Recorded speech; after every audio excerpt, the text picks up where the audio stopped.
Imagine, tu es en train de lire un passage ou un livre tranquillement, et tu te rends compte que tu t'es un peu perdu, ton esprit a divagué, tu sais plus de quoi parle la phrase.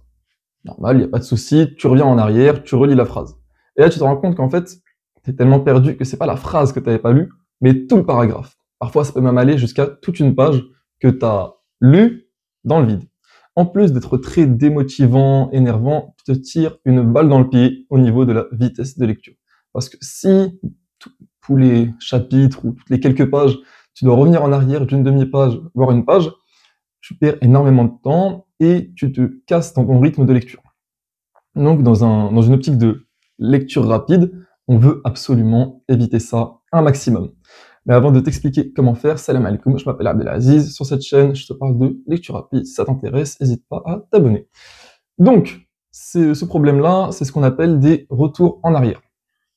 Il y a deux types de retours en arrière. On va commencer par parler de celui-là, parce que c'est celui qu'on comprend le mieux et qui souvent il fait écho.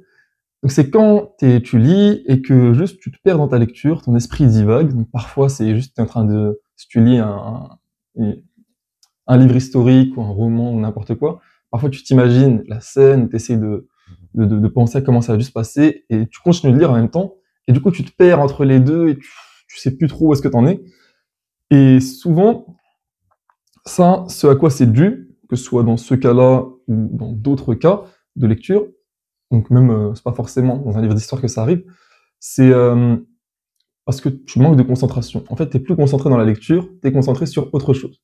Donc quand c'est un roman et que tu essayes d'imaginer une scène, on peut dire que c'est pas si grave, parce que si tu lis le roman, souvent, c'est pour l'histoire, donc il n'y a pas de souci à vouloir imaginer comment ça s'est passé, sinon tu perds l'intérêt de cette lecture-là.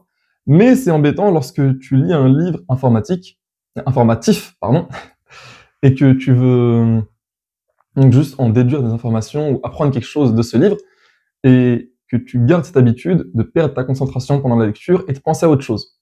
Donc l'objectif, c'est de ne plus avoir ces pertes de concentration et de rester focus tout au long de la lecture.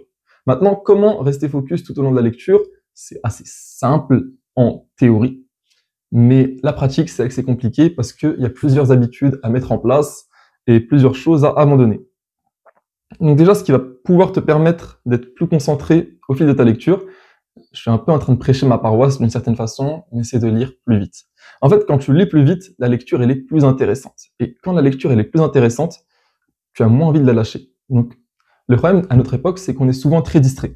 Donc, par exemple, quand on t'offre la lecture, donc la lecture, c'est quoi? C'est des lettres en noir sur une feuille blanche, et c'est pas quelque chose qui a l'air intéressant comparé à tout ce que le monde te propose, donc comparé à YouTube, Insta, TikTok, tout ça, la lecture d'un seul coup, c'est une option un peu, faut vouloir le faire. Donc si en plus tu lis lentement, comment est-ce que tu peux comparer à scroller sur TikTok? Tu peux pas rivaliser. La lecture ne peut pas rivaliser au fait de scroller sur TikTok. Surtout si t'es lent. Donc, en lisant plus vite, tu rends la lecture plus intéressante parce que tu as plus d'informations qui t'atteignent à la fois. Donc, ton cerveau est plus stimulé par la lecture rapide que la lecture lente. Donc, garde ta concentration au fil du temps. Donc, ça, c'est première chose. Lire plus vite, ça rend la lecture plus intéressante. Donc, tu gardes ton focus. Deuxième chose, dans l'optique de rendre la lecture plus intéressante encore et toujours, c'est le fait que la lecture ne soit pas la partie la plus ennuyante de ta journée, ou qu'il n'y ait pas beaucoup de choses beaucoup plus amusantes que la lecture dans ta journée. Donc imaginons que ta journée, voilà, elle commence à 8 heures, et t'es là, tu scrolles pendant 5 heures sur TikTok, après tu vas manger au grec, et après tu rentres chez toi, après tu joues à des jeux pendant 5 heures encore, et après tu vas manger au tacos, et en gros, tu as bousillé ton cerveau. Donc ton cerveau, il s'est bousillé avec tous les plaisirs comme ça qui sont dans le fait de scroller sur TikTok et de jouer à des jeux. Et il fonctionne plus correctement, ton cerveau. Tu n'arrives pas à faire autre chose qui est moins stimulant. Donc quand tu arrives à 20h, 21h et que tu dis « Ah, c'est bon, maintenant, je me concentre, je vais réviser, je vais lire, ta. » En fait, t'es là, tu passes de toutes les couleurs et toutes les stimulations du monde, parce que les réseaux sociaux et le système de scrollage, il est fait de sorte à ce qu'ils te tiennent le plus et à ce qu'ils te stimulent le plus. et t'arrives en comparaison avec du noir sur blanc, là, comme ça, tu peux pas, tu peux juste pas rivaliser, en fait. C'est tout simplement ça.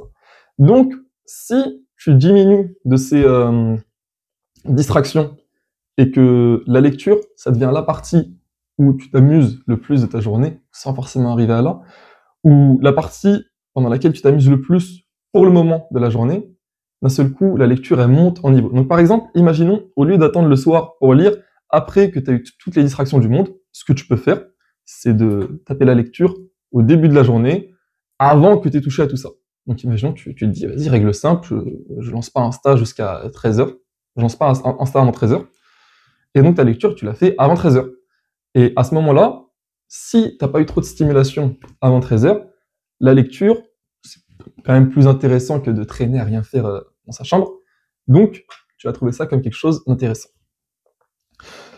Encore une chose que, donc ça c'est on a fait les deux premières techniques, lire plus vite et faire de la lecture un moment intéressant dans ta journée. Troisième chose, c'est lire quelque chose qui t'intéresse. Donc, quand tu lis quelque chose que t'as pas envie de lire, t'es juste pas motivé, et quand t'es pas motivé, t'arrives pas à faire certains efforts qu'il est nécessaire de faire pour être concentré. Donc c'est juste logique et normal que tu perds ta concentration au bout d'un moment. C'est juste comme ça. Donc ce qu'on peut conseiller de faire, c'est juste lire quelque chose que tu as plus envie de lire et quelque chose dont tu vois l'objectif. Si tu lis quelque chose dans le vide, tu vas pas pouvoir en tirer grand-chose, alors que si tu lis quelque chose parce que tu sais que tu vas en tirer un bénéfice. Donc imaginons, entre lire un livre, juste parce qu'il est là, il traînait dans la bibliothèque et je savais pas quoi en faire, et lire un livre parce que je sais que la compétence qu'il y a dans ce livre, elle va me servir dans mon travail, elle va me servir dans ma vie personnelle, elle va me servir pour X ou Y raison. Le deuxième livre, il est beaucoup plus intéressant et tu auras plus envie de savoir ce qu'il y a dedans que le premier. Le premier que tu lis par dépit, par ennui ou n'importe quoi. Voilà. Et dernière chose qu'on peut conseiller, donc quatrième conseil, c'est le fait de s'isoler du monde. Donc quand tu lis et qu'il y a certains éléments extérieurs qui viennent te déconcentrer, ça participe énormément au fait d'être distrait et de divaguer pendant la lecture. C'est pour ça que ce qui peut être très pratique de faire à ce moment-là, c'est de s'isoler du monde en se mettant dans un endroit où il n'y a pas de distraction visuelle autour de toi. Donc imaginons que tu es dans ta chambre, que tu veuilles lire dans ta chambre, si juste en face de toi il y a la play, c'est pas optimal. Si tu veux essayer de lire dans ta chambre, mais qu'après il y a les petits frères que tu entends jouer en bas à la play et que t'es tenté, c'est pas une bonne idée. Ce qu'on recommande de faire, c'est de se mettre dans un environnement de travail, donc un environnement où tu sais qu'il n'y a pas quelque chose qui va t'appeler vers elle, et se mettre dans une condition de travail qui fait que tu peux pas entendre les personnes autour. Donc ce qu'on fait souvent quand on veut lire vite, parce qu'en plus ça demande la lecture rapide, elle demande de ne vraiment pas sortir du flow et de ne pas être déconcentré. Donc souvent ce qu'on fait, c'est qu'on met un casque ou des écouteurs avec ce qu'on appelle un bruit blanc dedans. Donc ça va être par exemple, je sais pas, le bruit d'une rivière, le bruit du vent en continu. Donc il y a plein de vidéos sur ça, t'écris white noise sur YouTube et t'en trouves des vidéos de 10 heures avec juste un bruit long, continu et qui te bloque juste le son extérieur. Tu mets ça dans tes oreilles et la seule chose que t'entends, c'est le de la pluie.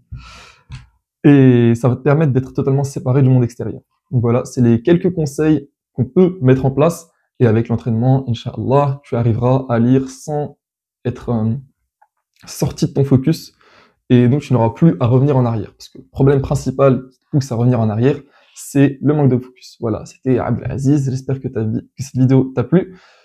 N'hésite pas à t'abonner, tout ça, c'est bon. Salam alaikum wa rahmatullah.